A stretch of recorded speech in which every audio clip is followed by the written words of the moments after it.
Mes parents ont donné 230 000 € à mon frère pour une maison et ne m'ont rien donné à part « tu es un raté ». Alors, j'ai arrêté de les appeler. 2 ans plus tard, mon frère est passé en voiture devant ma propriété et a appelé notre père en hurlant « il faut que tu ». Je m'appelle Camille et j'ai eu 32 ans le mois dernier. Il y a 2 ans, j'étais assise à la table de la salle à manger de mes parents et je les ai regardés remettre à mon frère Julien un chèque de 230 000 € pour sa nouvelle maison. Le soir même, j'ai entendu mon père dire à ma mère, au moins, un de nos enfants n'est pas un échec. Je suis parti, j'ai supprimé leur contact et j'ai cessé d'appeler. 2 années de silence se sont écoulées jusqu'à la semaine dernière, lorsque mon frère est passé en voiture devant ma nouvelle propriété de 16 hectares et a immédiatement appelé notre père en hurlant « il faut que tu vois ce que Camille a construit ». Ayant grandi à Versailles, une banlieue chic de Paris, notre famille semblait parfaite de l'extérieur. Notre maison de style Meulière avec sa pelouse manucurée et son garage pour 3 voitures représentait tout ce que mes parents valorisaient, le statut, les apparences et la réussite financière. Mon père, Michel Dubois, a fait carrière comme banquier d'affaires, travaillant 60 heures par semaine et mesurant sa valeur à la taille de ses bonus de fin d'année. Ma mère, Diane, assumait son rôle de mondaine par excellence, organisant des galas de charité et des déjeuners au country club tout en entretenant soigneusement l'image de notre famille dans la communauté. Dès mes plus lointains souvenirs, la différence de traitement de mes parents entre mon frère Julien et moi était subtile mais indéniable. Julien, de 3 ans mon aîné, était leur enfant prodige, le fils qui perpétuerait le nom de la famille et suivrait les traces financièrement réussies de notre père. Quand Julien a montré de l'intérêt pour le tennis à 8 ans, mon père a immédiatement engagé un coach privé et fait construire un cours dans notre jardin.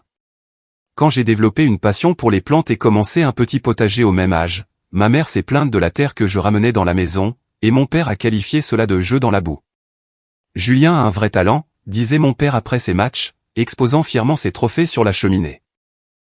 Mes rubans de concours scientifiques et mes certificats pour des projets environnementaux restaient dans des tiroirs, sortis uniquement lorsque je demandais spécifiquement pourquoi ils n'étaient pas exposés.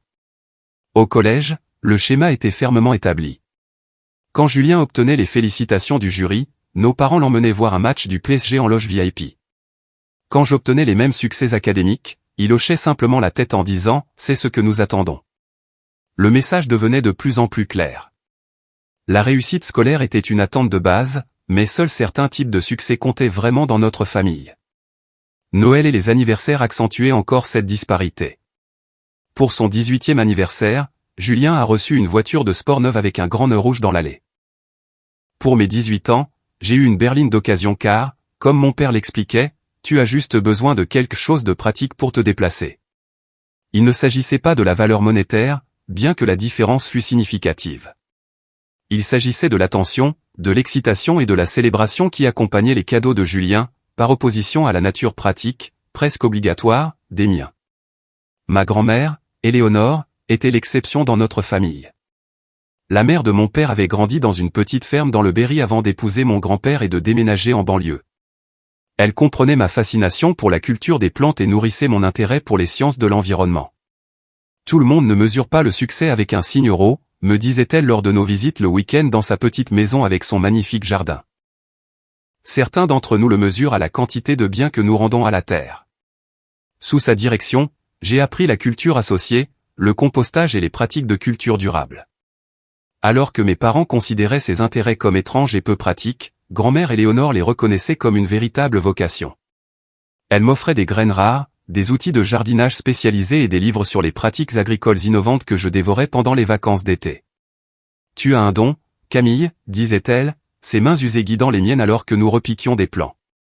Le monde a besoin de gens qui comprennent que nous ne pouvons pas continuer à prendre à la terre sans lui rendre en retour. » Pendant mon année de première, j'ai développé un système de jardinage vertical pour mon projet scientifique qui a remporté une reconnaissance régionale.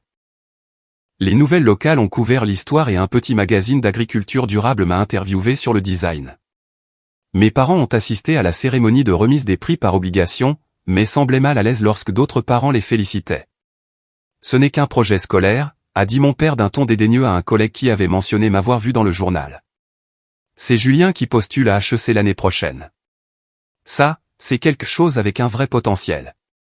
L'été avant ma terminale, on a diagnostiqué un cancer agressif à grand-mère Éléonore. J'ai passé chaque instant possible avec elle, faisant souvent mes devoirs dans sa chambre d'hôpital et lui parlant de mes projets d'étudier les sciences de l'environnement à l'université. « Promets-moi que tu suivras ton cœur », dit-elle lors d'un de ses derniers jours lucides, sa voix autrefois forte à peine plus qu'un murmure. Ton père s'est perdu en courant après l'argent. Ne fais pas la même erreur. Elle est décédée 3 semaines avant la remise des diplômes, me laissant sans ma seule alliée dans la famille. Aux funérailles, j'ai entendu mon père dire à des parents que je traversais une phase avec cette histoire d'environnement et que je finirais par me tourner vers quelque chose de plus pratique. Ce soir-là, seul dans ma chambre, entouré de brochures universitaires pour des programmes en sciences de l'environnement, j'ai fait la promesse silencieuse à ma grand-mère de rester fidèle à ma passion, même sans son soutien. Lorsque les lettres d'admission à l'université sont arrivées, les différentes normes de la famille sont devenues encore plus apparentes. Julien avait été accepté dans le prestigieux programme de commerce de HEC Paris, et nos parents ont organisé une fête somptueuse pour célébrer, invitant famille, amis et associés à trinquer à son brillant avenir. Mon admission à l'université Paris-Saclay en sciences de l'environnement a été accueillie par un bref c'est bien, ma chérie, au petit déjeuner. Quand j'ai mentionné l'excellente réputation du programme et mon enthousiasme pour leur recherche en agriculture durable, mon père a levé les yeux de son journal. Les sciences de l'environnement. Que fait-on exactement avec ce diplôme? On sauve la forêt amazonienne, a-t-il demandé avec un petit rire qui montrait clairement qu'il n'attendait pas de réponse sérieuse. En fait, il y a des opportunités croissantes dans l'agriculture durable, le conseil en développement durable pour les entreprises et la politique environnementale, ai-je expliqué, ayant fait des recherches approfondies sur les carrières. Le domaine est en pleine expansion car les entreprises reconnaissent la valeur commerciale des pratiques durables. Mon père a échangé un regard avec ma mère. Si les entreprises sont impliquées, peut-être qu'il y a de l'espoir pour toi, a-t-il dit, retournant à son journal. La disparité financière dans nos expériences universitaires était tout aussi révélatrice.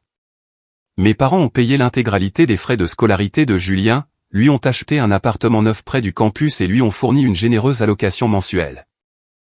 Pour moi, ils ont couvert les frais de scolarité et les coûts de base de la résidence universitaire, mais ont clairement indiqué que les extras seraient ma responsabilité. Considère cela comme une expérience d'apprentissage, a expliqué ma mère quand j'ai demandé la différence. Julien poursuit une carrière sérieuse qui nécessitera du réseau et des relations. Tes intérêts sont plus un choix personnel. J'ai trouvé un travail au bureau du développement durable du campus pendant 20 heures par semaine, jonglant entre l'emploi et les études à plein temps. Pendant que Julien publiait des mises à jour sur les réseaux sociaux depuis les galas de fraternité et les événements de réseautage avec des leaders de l'industrie financière, je partageais mon temps entre les cours, le travail et les parcelles agricoles expérimentales de l'université. Malgré la charge de travail supplémentaire, j'ai excellé sur le plan académique. Ma compréhension des systèmes de culture durable a attiré l'attention du professeur Diana Williams, la chercheuse principale du département en agriculture urbaine. Votre conception de culture verticale montre une réelle innovation, m'a-t-elle dit après avoir examiné mon projet de première année. Avez-vous envisagé comment cela pourrait être mis à l'échelle pour les déserts alimentaires urbains? Sous son mentorat, j'ai développé mon projet de lycée en un système complet qui maximisait l'espace de culture tout en minimisant l'utilisation de l'eau. En 3e année, mon design était mis en œuvre dans un programme pilote dans un jardin communautaire près du campus. Alors que le projet a reçu une subvention d'innovation universitaire de 15 000 €, mon enthousiasme a été refroidi par la réaction de ma famille lorsque j'ai partagé la nouvelle lors d'une visite à la maison le week-end. C'est super, chérie, a dit ma mère distraitement, puis s'est immédiatement tournée vers Julien. As-tu parlé à Camille de ton offre de stage d'été chez BNP Paribas?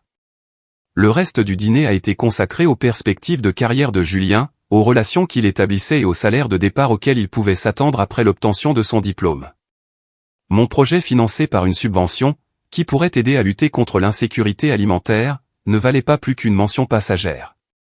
À l'approche de la remise des diplômes, la divergence de nos chemins est devenue encore plus prononcée. Julien a obtenu son diplôme de commerce et, grâce aux relations de notre père, a décroché un poste dans une prestigieuse société financière à Paris avec un salaire de départ qui faisait rayonner de fierté ma mère lorsqu'elle en parlait à ses amis. J'ai obtenu mon diplôme avec mention en sciences de l'environnement, avec une spécialisation en systèmes agricoles durables et une mineure en développement durable des entreprises. Le marché du travail dans mon domaine était plus difficile, en particulier pour les postes qui correspondaient à mes intérêts spécifiques.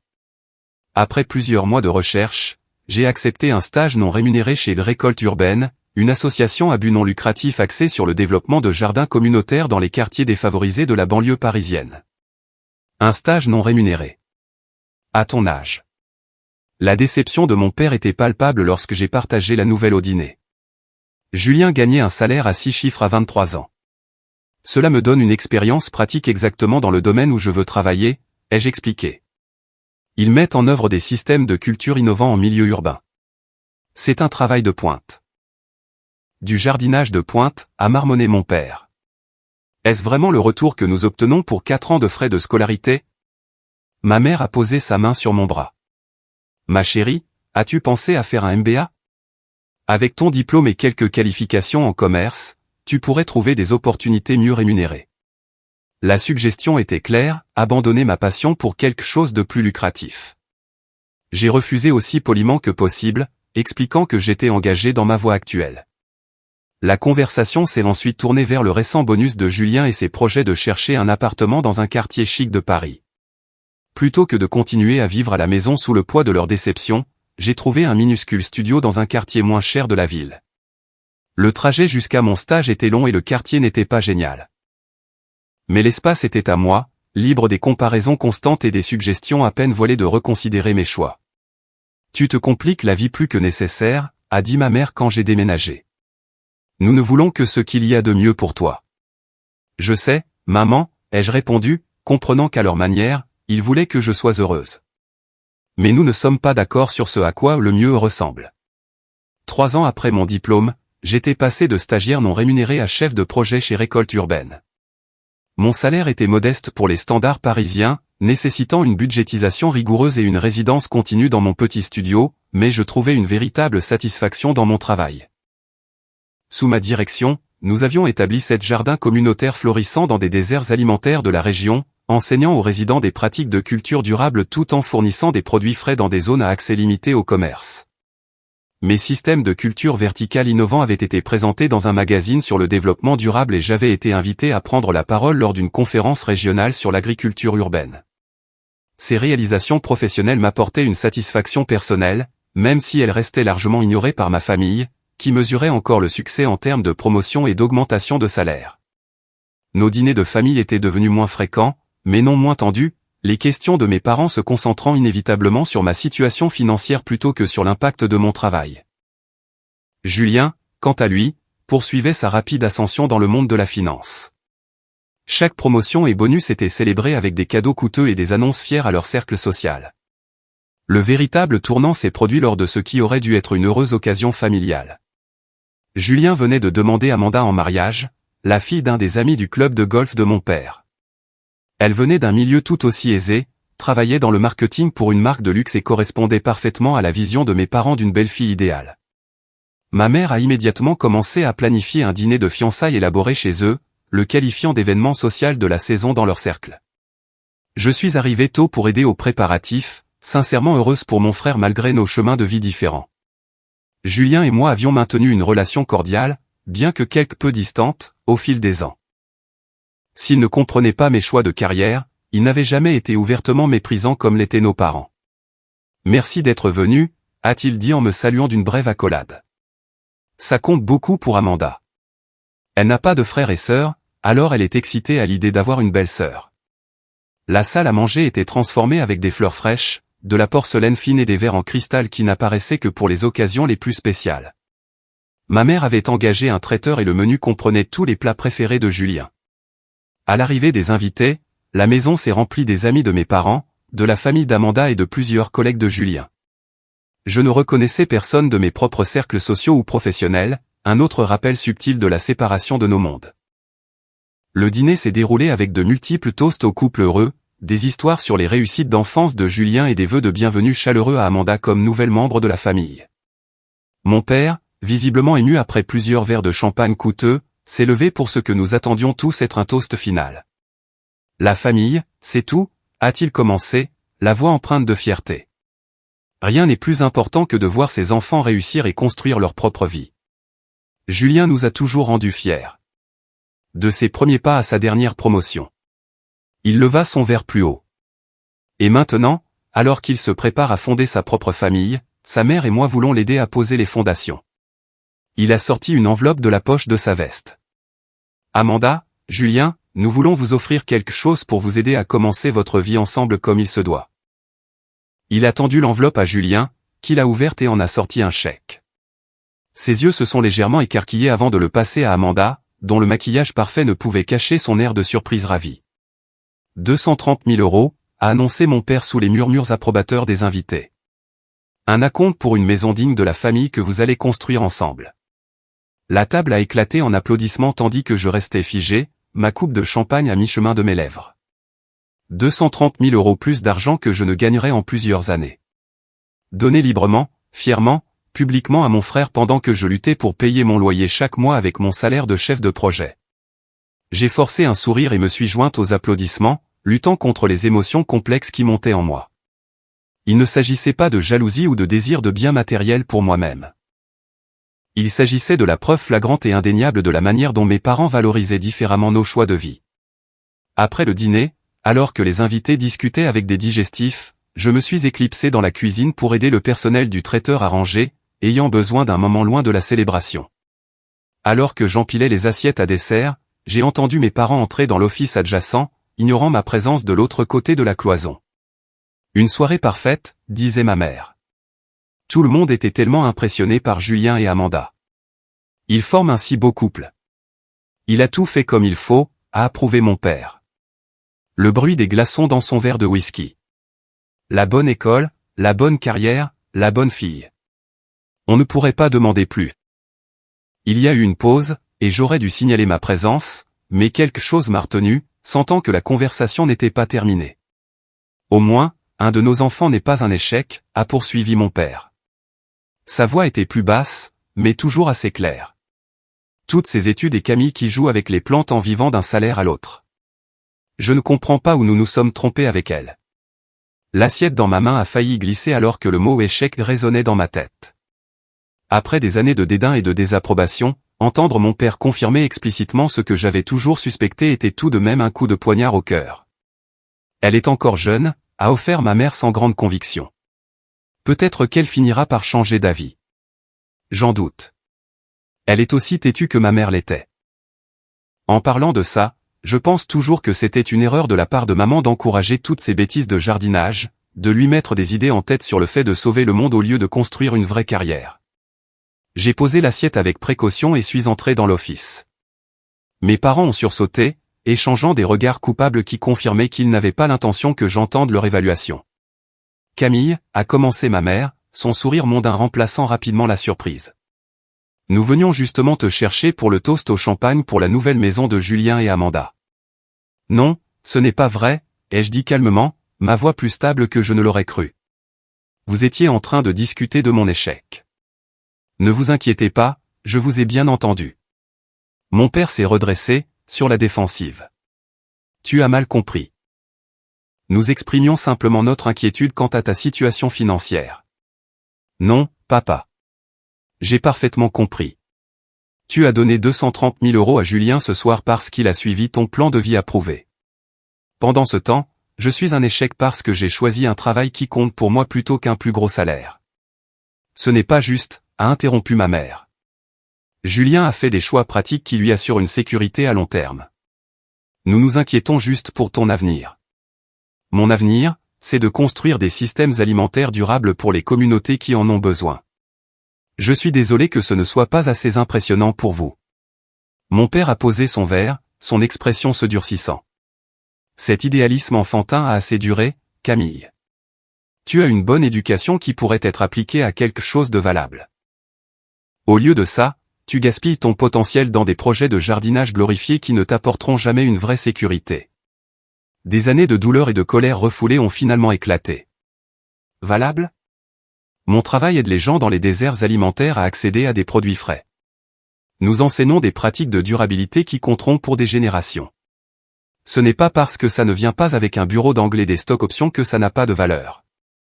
Personne ne dit que tes petits jardins ne sont pas gentils, a dit ma mère sur le ton conciliant qu'elle utilisait pour apaiser les situations inconfortables.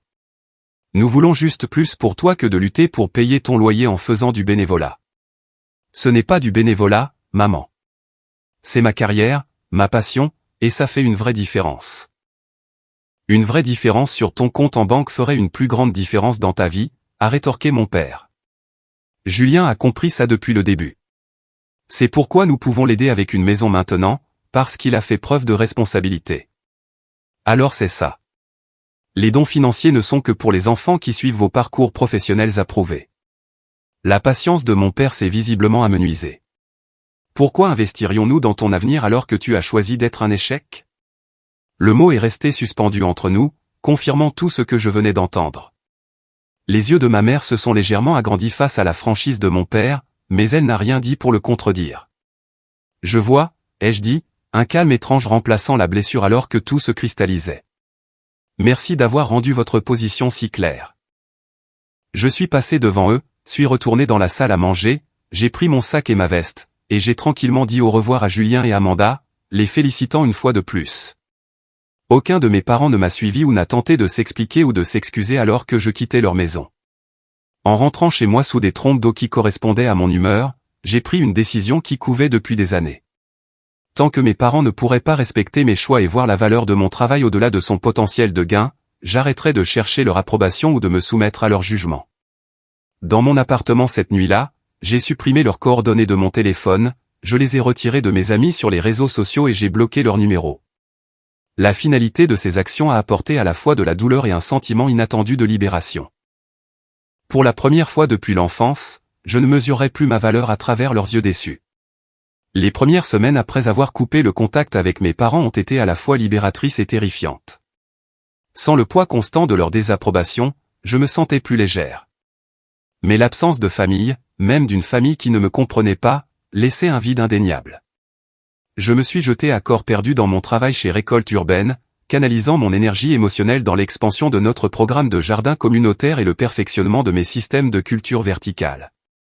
L'installation hydroponique que j'avais développée en tant que projet de licence avait considérablement évolué après des années de tests et d'itérations. Ma dernière conception réduisait la consommation d'eau de 60% par rapport au système traditionnel tout en augmentant le rendement dans des espaces limités. Chez Récolte Urbaine, nous avions mis en œuvre ces systèmes dans 3 jardins communautaires, mais je savais que les applications potentielles étaient beaucoup plus larges. Lors d'une journée de récolte particulièrement réussie sur notre nouveau site de jardin, j'ai croisé le professeur Williams, ma mentor de licence, qui faisait du bénévolat avec un groupe de ses étudiants actuels. Camille, ce système est remarquable, a-t-elle dit, examinant les tours verticales débordant de légumes-feuilles. Vous avez résolu les problèmes de circulation de l'eau dont nous avions discuté il y a des années. Nous avons passé l'après-midi à rattraper le temps perdu et j'ai partagé mes idées pour étendre le système à des applications commerciales. La technologie pourrait transformer la production alimentaire urbaine, mais les budgets des associations sont trop limités pour la mettre à l'échelle correctement, ai-je expliqué. Le professeur Williams a écouté attentivement, puis a dit, vous devriez rencontrer Marcus Chen. Il dirige un fonds d'investissement en technologie agricole axé sur la durabilité. C'est exactement le genre d'innovation qu'il recherche. Cette introduction a tout changé. Marcus a visité un de nos jardins communautaires la semaine suivante, posant des questions détaillées sur l'efficacité de l'eau, l'apport de nutriments et l'évolutivité. 2 semaines plus tard, il m'a invité à présenter un plan d'affaires formel à son équipe d'investissement. Votre technologie a un potentiel commercial bien au-delà des jardins communautaires, a-t-il expliqué. Avec un financement adéquat, vous pourriez développer des systèmes pour les restaurants, les chaînes d'épicerie, et même des applications résidentielles. La perspective d'étendre mon travail au-delà de Récolte Urbaine était à la fois excitante et intimidante. Je ne m'étais jamais vu comme une entrepreneur, mais la possibilité d'accroître mon impact était trop convaincante pour être ignorée. Au cours du mois suivant, j'ai travaillé les soirs et les week-ends pour développer un plan d'affaires complet pour ce qui allait devenir Floraison Verticale, une entreprise spécialisée dans la conception et la mise en œuvre de systèmes de culture économe en espace pour les environnements urbains. Le fonds de Marcus a offert un investissement initial de 75 000 € en échange de 20% du capital, assez pour obtenir un petit atelier et embaucher un ingénieur à temps partiel pour aider à affiner la technologie. J'ai pris un congé sabbatique de Récolte Urbaine, promettant de continuer à soutenir leur jardin tout en poursuivant cette nouvelle aventure. Les débuts de l'entrepreneuriat ont été éreintants. Je travaillais 80 heures par semaine, partageant mon temps entre le développement technique, les opérations commerciales et des tentatives désespérées pour décrocher nos premiers clients commerciaux. Pendant les 3 premiers mois, je ne me suis rien versé, continuant à vivre dans mon minuscule studio et étirant mes économies jusqu'à la limite. Il y a eu des moments de doute paralysants, généralement à 3 heures du matin, où je me réveillais en me demandant si mon père n'avait pas eu raison depuis le début. Étais-je en train de poursuivre sottement un rêve idéaliste pendant que mon frère construisait une vraie carrière? Ces doutes étaient particulièrement aigus pendant les vacances, lorsque l'absence de famille, aussi difficile fût-elle, se faisait le plus sentir. Ma première vraie percée est survenue 4 mois plus tard, lorsqu'une chaîne d'épicerie régionale a accepté de piloter mon système de culture dans un de leurs magasins, créant un rayon de produits frais en magasin qui ferait pousser de la laitue, des herbes et de petits légumes juste sous les yeux des clients. L'attrait marketing des produits ultra-locaux sans transport, combiné à la réduction significative de la consommation d'eau et à l'élimination des pesticides, a créé un argumentaire commercial convaincant. L'installation a été présentée dans les actualités économiques locales, attirant l'attention sur floraison verticale et générant des demandes de restaurants et d'autres épiciers. 6 mois après la création de l'entreprise, nous avons embauché nos premiers employés à temps plein. Une brillante ingénieure en mécanique nommée Leila, qui a aidé à affiner notre système d'irrigation, et un horticulteur nommé Ryan, qui a élargi la variété de plantes que notre système pouvait supporter. De temps en temps, par le biais de connaissances communes ou de parents éloignés, j'avais des nouvelles de ma famille. Julien et Amanda avaient acheté un luxueux duplex dans le Marais avec le généreux acompte de mes parents. Mon père avait reçu une promotion importante dans son entreprise. Ma mère présidait un autre gala de charité. Ces bribes de leur vie continuent sans moi apporter un mélange de tristesse et de soulagement de voir que nous avancions tous sur nos chemins séparés. Certains parents bien intentionnés ont essayé de combler le fossé, m'invitant à des événements où mes parents seraient présents ou relayant des messages suggérant une réconciliation. Je suis resté ferme sur mes limites, expliquant que j'envisagerais de renouer le contact lorsque mes parents pourraient respecter mes choix et reconnaître la manière blessante dont ils avaient dénigré mon travail. Tu leur manques, m'a dit ma tante Suzanne lors d'une de ces conversations. Ils parlent de toi plus que tu ne le penses. C'est la personne que j'aurais dû être qui leur manque, ai-je répondu. Pas celle que je suis vraiment. Alors que Floraison Verticale terminait sa première année d'activité, nous avons atteint une étape inattendue, la rentabilité. C'était modeste, mais notre bilan affichait des chiffres noirs au lieu de rouge pour la première fois. Nous avions installé des systèmes dans 8 sites commerciaux et avions une liste d'attente de clients potentiels. Un groupe de restaurants de renom nous avait engagés pour construire un système de culture sur le toit pour leur concept de la ferme à la table, notre plus grand projet à ce jour. J'ai déménagé de mon studio à un petit mais charmant 2 pièces dans un quartier plus sûr, m'accordant cette seule indulgence après des années de frugalité stricte. C'était loin du duplex luxueux de Julien, mais c'était le mien, gagné grâce à un travail auquel je croyais. L'entreprise se stabilisant, j'ai commencé à épargner de manière agressive pour un rêve qui se formait depuis mes jours avec grand-mère Éléonore, posséder des terres où je pourrais tester et affiner des systèmes de culture à plus grande échelle. Pas seulement des applications urbaines, mais des innovations qui pourraient être appliquées à l'agriculture traditionnelle pour réduire l'utilisation des ressources tout en maintenant la productivité. J'ai ouvert un compte d'épargne séparé intitulé Fonds Ferme et y ai versé 30% de mon modeste salaire chaque mois, ainsi que tous les honoraires de consultation supplémentaires que je gagnais. Le solde a augmenté lentement mais sûrement à mesure que Floraison Verticale continuait de se développer. À la fin de notre 2e année, nous comptions 16 employés et avions ouvert une plus grande usine de production où nous fabriquions nos systèmes de culture brevetés. La couverture dans un magazine national sur la durabilité a attiré l'attention de clients potentiels plus importants, notamment une chaîne hôtelière intéressée par les jardins sur les toits et un district scolaire cherchant à mettre en œuvre des systèmes de culture éducatifs. Marcus m'a présenté à d'autres investisseurs intéressés par notre levée de fonds de série A, nous permettant d'étendre davantage nos opérations et de développer de nouvelles gammes de produits. Ma participation initiale de 20% dans l'entreprise a été diluée avec le nouvel investissement. Mais la valorisation globale avait tellement augmenté que ma valeur nette sur le papier approchait maintenant les 7 chiffres, un fait qui aurait choqué mes parents s'ils l'avaient su. Malgré tout, j'ai maintenu les limites que j'avais établies. Lorsqu'une invitation de mariage est arrivée pour la cérémonie d'un cousin où mes parents seraient présents, j'ai envoyé un cadeau généreux mais j'ai refusé d'y assister. Lorsque Julien a laissé un message vocal sur mon téléphone professionnel, le seul numéro où il pouvait me joindre, à propos d'une alerte de santé familiale concernant notre mère, qui s'est avérée mineure, j'ai répondu par un bref email exprimant mon inquiétude, mais j'ai maintenu ma distance. À l'approche du 2e anniversaire de ma décision de couper le contact, le fonds pour la ferme avait atteint un montant respectable pour un acompte sur le type de propriété que j'envisageais.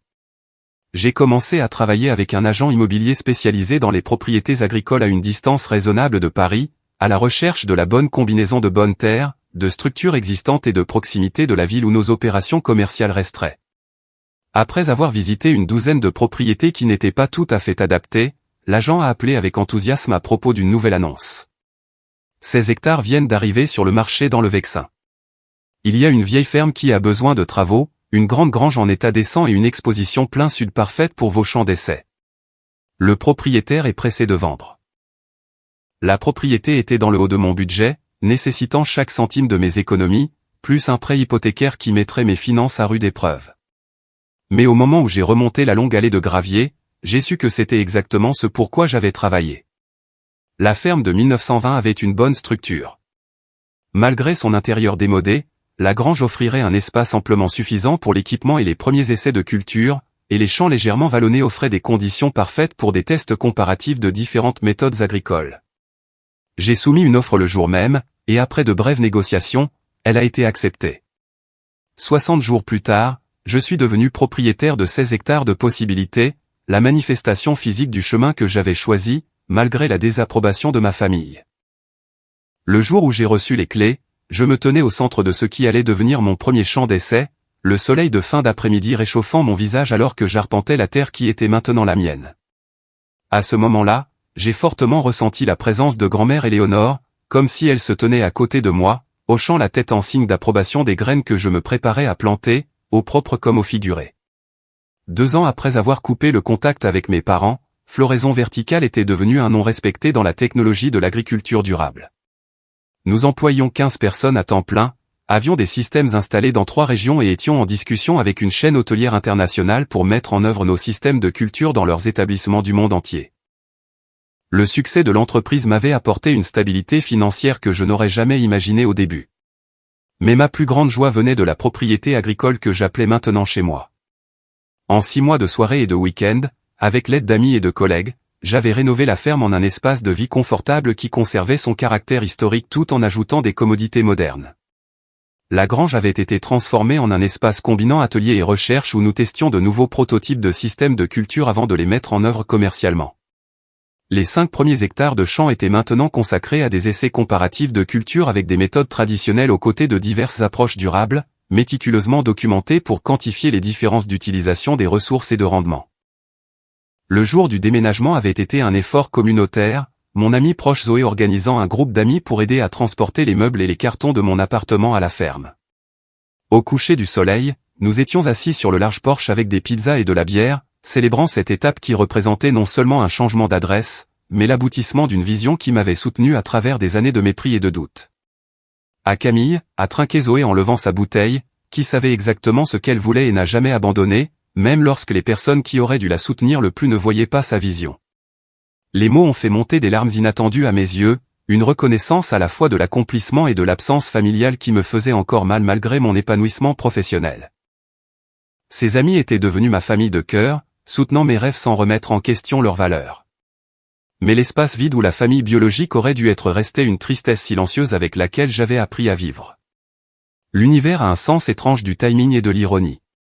Le lendemain même, alors que je déballais des cartons dans ma nouvelle cuisine, j'ai entendu un véhicule remonter la longue allée. Pensant que c'était un des amis qui avait aidé au déménagement, revenant avec un objet oublié, je suis sorti sur le porche, pour me figer à la vue d'un SUV de luxe familier que je n'avais pas vu depuis 2 ans. Le véhicule de Julien a ralenti jusqu'à s'arrêter, et j'ai regardé mon frère et sa femme Amanda me fixer à travers le pare-brise, debout sur le porche de la ferme rénovée. Leurs expressions sont passées de la confusion à la surprise en découvrant l'étendue de la propriété qui s'étendait derrière moi. Julien a baissé sa vitre. « Camille, c'est toi. » « Julien, ai-je reconnu, ma voix soigneusement neutre. »« C'est inattendu. » Il est sorti de la voiture lentement, regardant autour de la propriété avec un étonnement évident. Nous revenions de chez les parents d'Amanda en Normandie et avons pris la route touristique. J'ai vu le panneau floraison verticale au bout de l'allée et je n'arrivais pas à y croire. « C'est à toi. »« Oui, » ai-je dit simplement. Les 16 hectares.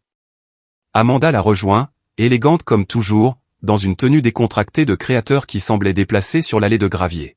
« C'est magnifique » a-t-elle offert, semblant sincère malgré sa surprise évidente. La maison est charmante.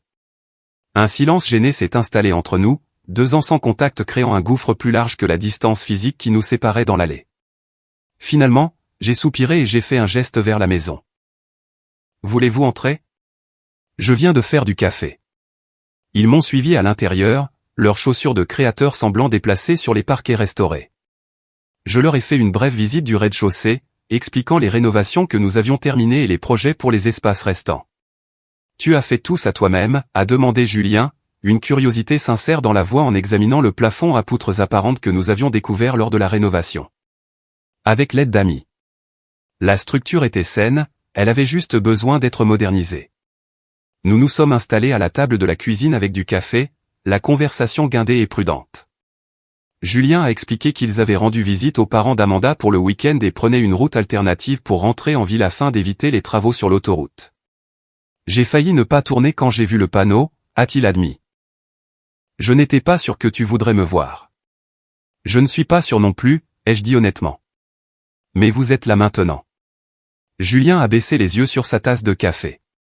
J'ai pensé à te contacter tellement de fois après ce qui s'est passé. Les choses que papa a dites. J'aurais dû dire quelque chose. Oui, tu aurais dû, ai-je convenu sans rancune. Mais nous avons tous fait nos choix.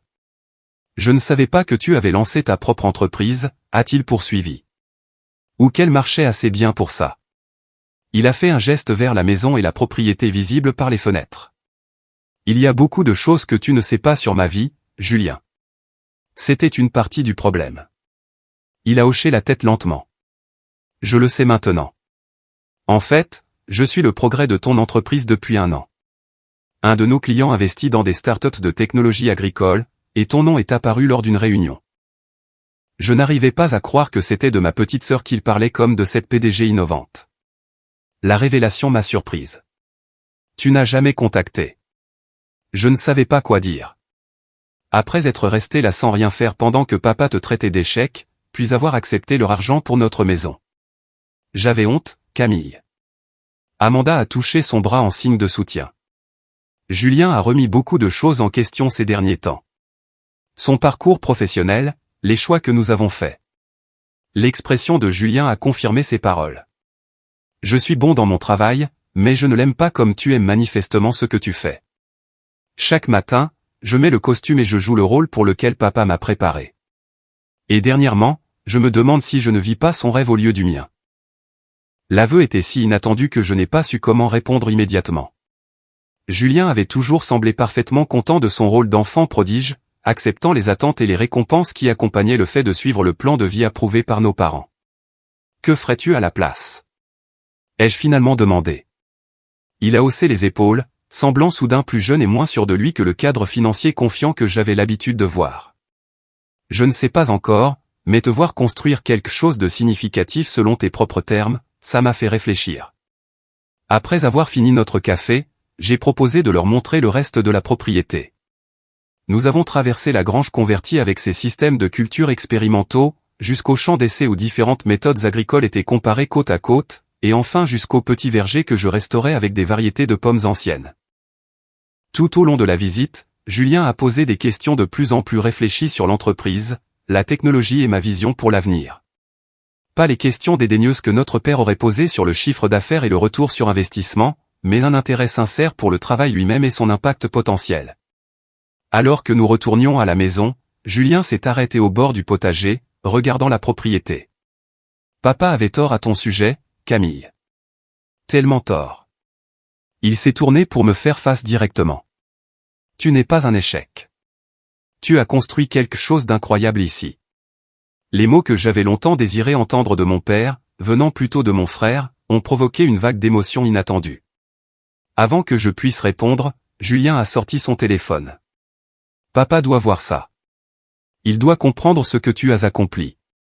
Un éclair de panique m'a traversé. Julien, je ne pense pas que ce soit une bonne idée. Les limites que j'ai fixées il y a 2 ans tiennent toujours. Mais Julien était déjà en train de composer le numéro, mettant le téléphone sur haut-parleur alors qu'il sonnait. Notre père a répondu à la 3e sonnerie, sa voix familière me faisant un choc après si longtemps.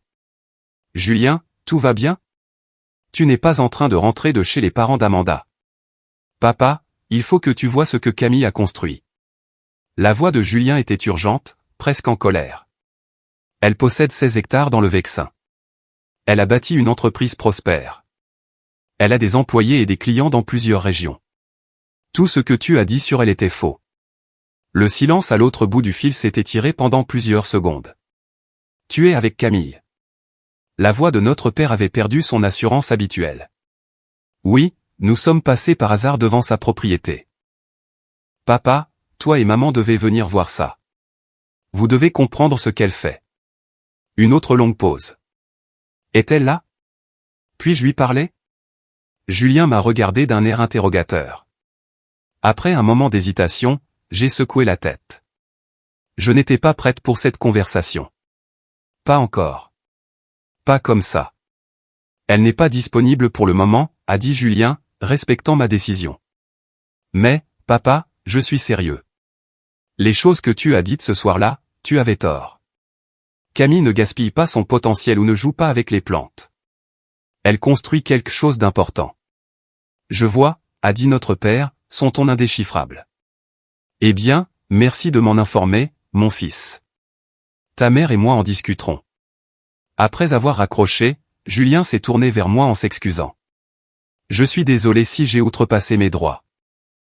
Je ne pouvais tout simplement pas le laisser continuer à penser que tu avais des difficultés ou que tu échouais alors que la réalité est si différente. Je ne savais pas trop quoi penser de l'intervention de Julien. Une partie de moi appréciait sa tentative de corriger les idées fausses de notre père, tandis qu'une autre partie se sentait protectrice de la vie que j'avais construite sans leur validation ou leur implication. C'est fait maintenant, ai-je finalement dit. Mais Julien, je veux que tu comprennes quelque chose. Je n'ai pas construit ça pour prouver à papa qu'il avait tort ou pour montrer que je pouvais réussir selon ses termes. Je l'ai construit parce que ce travail compte pour moi, parce que je crois en ce que nous créons. Je sais, a-t-il dit doucement. C'est ce qui le rend encore plus impressionnant. Tu l'as fait pour les bonnes raisons. Alors qu'il se préparait à partir, Julien a demandé avec hésitation si nous pouvions rester en contact. Avoir une sœur m'a manqué, a-t-il admis, et j'aimerais en savoir plus sur ton travail si tu es prête à le partager. La demande était sincère, et malgré les sentiments compliqués que sa visite avait suscités, je me suis surprise à hocher la tête. J'aimerais bien. Mais Julien, j'ai besoin que tu respectes mes limites avec maman et papa. Si nous reconstruisons notre relation, elle doit être séparée d'eux pour le moment. Je comprends, m'a-t-il assuré. C'est entre nous. En regardant leur voiture disparaître au bout de l'allée, j'ai ressenti un étrange mélange d'émotions. La reconnexion inattendue avec Julien avait ouvert une porte que j'avais supposée rester fermée, tout en me rappelant simultanément tout ce que j'avais accompli par moi-même, sans l'approbation ou le soutien que j'avais autrefois ardemment désiré de mes parents. Qu'ils en viennent un jour à comprendre ou à valoriser mes choix restait à voir. Mais debout sur le porche de ma ferme, regardant la terre qui représentait ma vision devenue réalité, je savais avec certitude que j'avais choisi le bon chemin pour moi, indépendamment de leur jugement. La semaine suivant la visite inattendue de Julien s'est écoulée dans un tourbillon d'activités normales. J'ai eu plusieurs réunions avec des clients potentiels, supervisé une nouvelle installation dans un restaurant du centre-ville et poursuivi le processus sans fin de déballage des cartons à la ferme. Si je vérifiais mon téléphone plus fréquemment que d'habitude, attendant peut-être un autre appel de Julien ou même de mes parents, j'essayais de ne pas le reconnaître consciemment. 7 jours après la visite de Julien, je suis rentré du bureau pour trouver une Mercedes noire garée dans mon allée. Mon estomac s'est instantanément noué en reconnaissant la voiture de mon père. Après 2 ans de séparation complète, mon frère et mes parents étaient apparus à ma porte en l'espace d'une semaine. Je suis resté dans ma camionnette pendant plusieurs minutes, rassemblant mon sang-froid et envisageant mes options. Je pouvais repartir, évitant complètement la confrontation. Je pouvais appeler et leur demander de partir, ou je pouvais faire face à la conversation qu'ils étaient venus avoir, sur mon territoire et selon mes termes. Prenant une profonde inspiration, j'ai choisi la 3e option, sortant de ma camionnette et marchant vers la maison où mes parents se tenaient maladroitement sur le porche. Ma mère semblait plus âgée que dans mon souvenir, son apparence soigneusement entretenue montrant des signes subtils du passage du temps. Mon père se tenait-il raide à côté d'elle, son expression indéchiffrable derrière son masque habituel de sang-froid professionnel. « Camille » a dit ma mère en m'approchant, sa voix légèrement tremblante. « Tu as l'air en forme. » « Qu'est-ce que vous faites ici » ai-je demandé directement, m'arrêtant au bas des marches du porche. Mon père s'est raclé la gorge. Julien nous a parlé de sa visite, de ta propriété et de ton entreprise. Nous voulions voir par nous-mêmes. 2 ans de silence, et maintenant vous débarquez à l'improviste. La blessure que je pensais avoir surmontée a refait surface de manière inattendue. Nous aurions dû appeler d'abord, a reconnu ma mère. Nous n'étions pas sûrs que tu accepterais de nous voir. Elle n'avait pas tort. S'ils avaient appelé à l'avance, j'aurais probablement refusé la visite, ne me sentant pas prête pour le jugement ou l'approbation conditionnelle qu'ils pourraient offrir. Eh bien, vous êtes là maintenant, ai-je dit, faisant écho aux mots que j'avais utilisés avec Julien. J'ai déverrouillé la porte, mais je ne les ai pas immédiatement invités à entrer. Pourquoi exactement êtes-vous venu? Mon père a fait un geste vers la propriété qui nous entourait. Pour voir ce que tu as construit. Julien a été assez catégorique sur le fait que nous avions une fausse impression de ta situation. La formulation prudente était typique de mon père, évitant tout aveu direct d'erreur ou d'excuse. Pourtant, le fait qu'ils aient fait le déplacement représentait un pas que je ne m'attendais pas à ce qu'ils fassent. D'accord, ai-je dit en poussant la porte. Je vais vous faire visiter, et ensuite nous pourrons parler. Contrairement à la visite de Julien, qui avait été marquée par la gêne de l'éloignement mais pas par le poids de la blessure directe, montrer à mes parents ma maison et mon travail était à la fois une revanche et une mise à nu. Alors que nous traversions la maison, ma mère a commenté le charme des éléments d'origine que nous avions préservés et les mises à jour de bon goût, son œil de décoratrice d'intérieur notant des détails que la plupart auraient manqué. Tu as fait un travail magnifique avec la rénovation, a-t-elle dit, son approbation semblant sincère. L'espace a tellement de caractère. Mon père est resté largement silencieux jusqu'à ce que nous atteignions mon bureau à domicile, où des articles de presse encadrés sur floraison verticale tapissaient un mur à côté de dessins techniques de nos systèmes de culture. Ton frère a mentionné que vous aviez des systèmes dans 3 régions, a-t-il dit en étudiant les documents. Combien d'employés a ton entreprise maintenant? 15 à temps plein plus des sous-traitants pour les installations, ai-je répondu, observant son expression alors qu'il traitait cette information.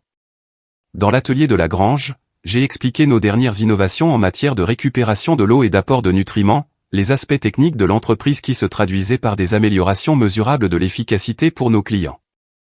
Pour la première fois, j'ai vu l'intérêt professionnel de mon père s'éveiller alors qu'il posait des questions sur l'évolutivité et la protection des brevets.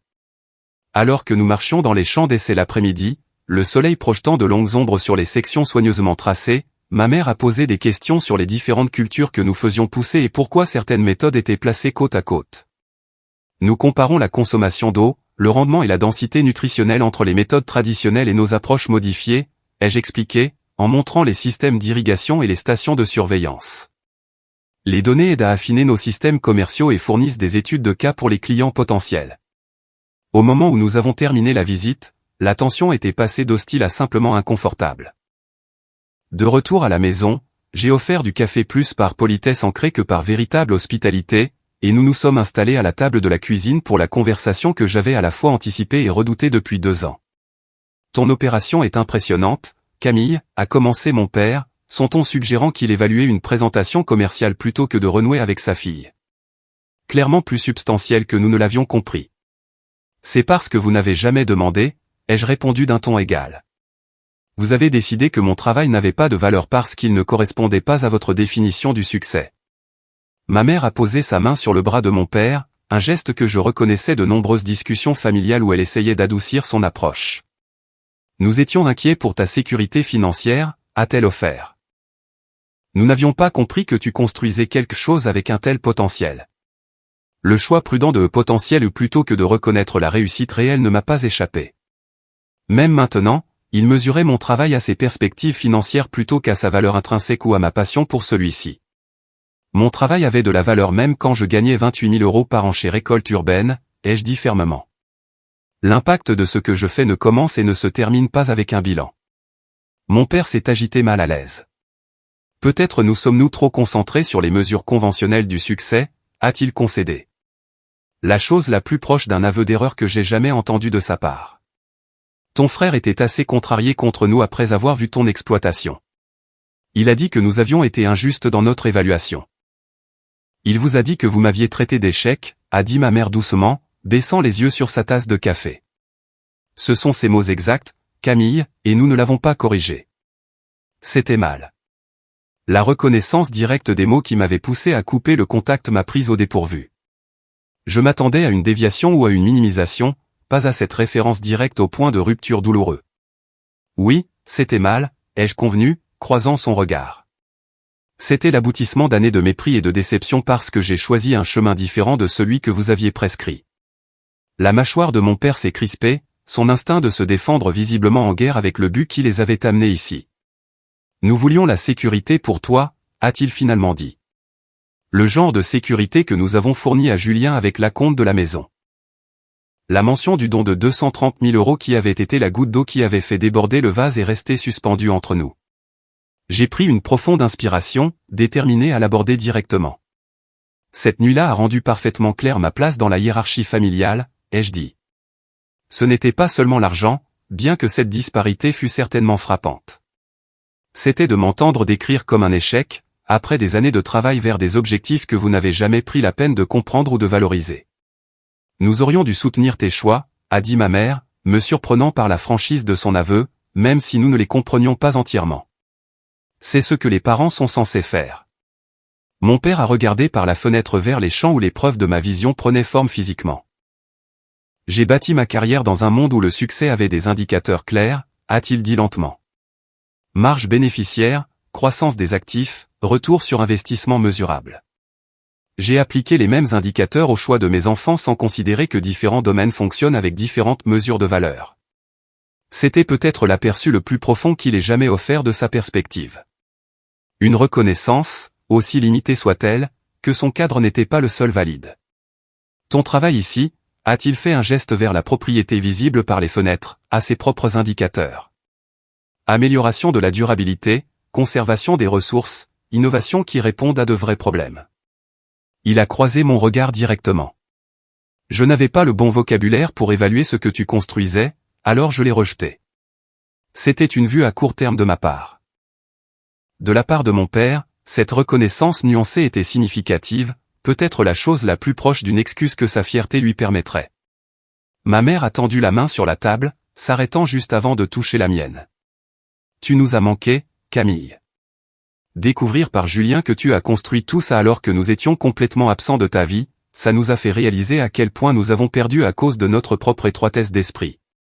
La sincérité dans sa voix a pénétré les murs protecteurs que j'avais construits. Vous m'avez manqué aussi, ai-je admis. Mais je ne pouvais pas continuer à me soumettre à une désapprobation et à un mépris constant. Ça me détruisait. Et le fait que nous t'ayons poussé à couper complètement le contact devrait nous dire quelque chose sur à quel point nous avons échoué en tant que parents, a dit ma mère, une franchise inhabituelle pour sa nature peu encline au conflit. Mon père s'est raclé la gorge. Si nous devions essayer à nouveau, à quoi cela ressemblerait-il de ton point de vue? La question m'a surprise. Je m'attendais peut-être à une reconnaissance à contre-cœur de mes réalisations, mais pas à cette étape timide vers la reconstruction d'une relation. Cela exigerait un réel respect pour mes choix et mon travail, ai-je dit après un moment de réflexion. Pas seulement parce que l'entreprise est maintenant prospère, mais parce que le travail lui-même a de la valeur. Et cela signifierait reconnaître la douleur causée par des années à me comparer défavorablement à Julien et à rejeter mon parcours comme sans valeur. Mon père a hoché la tête lentement. Cela semble raisonnable. Alors qu'il se préparait à partir une heure plus tard, la conversation ayant couvert un terrain douloureux mais n'ayant atteint aucune résolution définitive, mon père s'est arrêté à la porte. Ta grand-mère serait fière de ce que tu as construit ici, a-t-il dit de manière inattendue. Elle a toujours dit que tu avais un lien spécial avec la terre. J'aurais dû l'écouter plus attentivement. La mention de grand-mère Éléonore, la reconnaissance de son influence qu'il avait précédemment rejetée, a fait monter des larmes inattendues à mes yeux. J'ai simplement hoché la tête, ne me fiant pas à ma voix pour parler. Après leur départ, je me suis assise sur les marches du porche, regardant le coucher de soleil colorer le ciel au-dessus de mes champs, traitant la visite inattendue et ses implications. La relation restait fragile, la blessure n'était pas entièrement guérie, mais une porte avait été ouverte que j'avais cru définitivement fermée. Julien a appelé ce soir-là pour prendre des nouvelles, ayant appris de nos parents leur visite. Ils étaient assez silencieux après, a-t-il rapporté. Mais papa a mentionné que ton modèle économique était plus sophistiqué que prévu, ce qui, venant de lui, est pratiquement un éloge dithyrambique. J'ai ri malgré moi. Des petits pas, j'imagine. Est-ce que ça va que qu'il t'ait contacté, a-t-il demandé. Je me sens responsable puisque c'est moi qui ai provoqué ça en appelant papa de chez toi. Je suis en train de digérer, ai-je répondu honnêtement. Une partie de moi est contente qu'ils aient fait l'effort de voir ce que j'ai construit. Une autre partie a peur d'être à nouveau blessée si leur respect nouvellement acquis est conditionné par mon succès financier plutôt que par la valeur du travail lui-même. C'est juste, a reconnu Julien. Pour ce que ça vaut, je pense que voir ta propriété en personne les a vraiment affectés. C'est une chose d'entendre parler de ton entreprise, c'en est une autre de voir la manifestation physique de ta vision. Ça l'a rendu réel d'une manière que les mots ne pouvaient pas. En terminant l'appel, j'ai réalisé que si la visite n'avait pas apporté la résolution nette d'un drame familial télévisé, elle avait entamé un processus de réévaluation et de guérison potentielle qui se déroulerait en son temps, avec des limites que je me sentais maintenant capable de maintenir. 6 mois après la visite inattendue de mes parents à la ferme, le paysage, tant littéral qu'émotionnel, avait considérablement changé. Le printemps avait transformé les champs d'essai en une tapisserie vibrante de cultures expérimentales vertes prospérant sous diverses méthodes de culture que nous évaluions. La ferme était devenue non seulement ma maison mais un laboratoire vivant où Floraison Verticale testait des innovations avant de les mettre en œuvre pour les clients. La relation avec ma famille avait également commencé à prendre une nouvelle forme, une croissance prudente remplaçant le silence stérile des 2 années précédentes. Julien et moi avions rétabli un contact régulier, il visitait la ferme tous les mois, sincèrement intéressé par l'entreprise et apportant occasionnellement son expertise financière aux stratégies de croissance. Tu sais, a-t-il dit lors d'une de ses visites, en m'aidant à installer du matériel de surveillance dans une nouvelle parcelle d'essai. Je ne m'attendais pas à aimer me salir les mains comme ça. Papa ferait une crise cardiaque en voyant son fils banquier d'affaires faire du travail manuel dans une ferme. Le commentaire révélait à quel point Julien lui-même changeait, trouvant satisfaction dans des activités en dehors de la définition étroite du succès avec laquelle nous avions été élevés. Il avait récemment réduit ses heures de travail à 4 jours par semaine, utilisant le temps supplémentaire pour explorer des intérêts longtemps réprimés sous les attentes professionnelles. Ma relation avec mes parents évoluait plus lentement, avec des pas prudents des 2 côtés. Nous avions établi un appel téléphonique mensuel, un peu formel au début, mais devenant progressivement plus naturel. Ma mère avait visité la ferme 2 fois de plus, apportant à chaque fois quelque chose pour la maison, une offrande de paix dans le langage de l'art de vivre qu'elle comprenait le mieux. Mon père restait plus réservé, mais faisait des efforts à sa manière, envoyant des articles sur la technologie agricole ou les initiatives de développement durable qu'il rencontrait dans son travail. C'était sa méthode pour démontrer qu'il prêtait maintenant attention à un domaine qu'il avait précédemment rejeté, essayant de comprendre mon monde selon ses propres termes. Le test le plus significatif de notre nouvelle dynamique fragile est venu avec une invitation à dîner à la ferme. Après mûre réflexion, j'avais décidé qu'il était temps de tenter une réunion de famille sur mon territoire, là où je me sentais le plus en sécurité et en confiance. La soirée est arrivée avec un temps parfait de début d'automne, une douce brise transportant l'odeur des pommes mûrissantes du verger. J'avais préparé un repas à base de produits de la ferme, une démonstration tangible de l'abondance qui pouvait être créée par des méthodes durables. Julien et Amanda sont arrivés les premiers, apportant du vin et une familiarité facile avec l'endroit grâce à leur visite régulière. Mes parents ont suivi peu de temps après, ma mère portant un album photo que je ne reconnaissais pas. La conversation pendant le dîner est restée principalement sans danger, se concentrant sur les récentes vacances de Julien et Amanda et des nouvelles des membres de la famille élargie. Alors que nous passions sur le porche pour le café après le repas, ma mère m'a tendu l'album qu'elle avait apporté. J'ai regardé de vieilles photographies, a-t-elle expliqué. J'ai réalisé que nous en avons si peu de tes réalisations par rapport à celles de Julien. Tous ces concours scientifiques et projets que nous n'avons pas entièrement documentés. L'album contenait les photos qu'elle avait réussi à trouver de mes premiers projets environnementaux, de mes récompenses scolaires et même de récents articles de presse sur Floraison Verticale qu'elle avait collectés à mon insu. L'effort pour reconnaître mon parcours, bien que tardif, était touchant dans sa sincérité. Merci, ai-je dit simplement, reconnaissant le geste pour ce qu'il était, une tentative de réécrire le récit d'indifférence qui avait caractérisé leur réponse à mes réalisations. Alors que la soirée avançait, mon père s'est raclé la gorge de la manière délibérée qui signalait qu'il avait quelque chose d'important à dire. Camille, ta mère et moi avons discuté de quelque chose que nous aimerions proposer. Je me suis légèrement tendu, ne sachant pas ce qui allait arriver. Nous avons réfléchi à la disparité dans la manière dont nous vous avons soutenu financièrement, Julien et toi, a-t-il poursuivi avec précaution. L'acompte de la maison qui est devenu un point de rupture entre nous. Julien s'est agité mal à l'aise sur sa chaise, portant toujours une part de culpabilité pour son rôle dans la fracture familiale. Nous aimerions te faire un don équivalent, a dit mon père. 230 000 euros, à utiliser comme tu l'entends, pour l'entreprise, pour la ferme ou pour toi personnellement. L'offre est restée en suspens entre nous. Il y a 2 ans, une telle validation financière aurait tout signifié.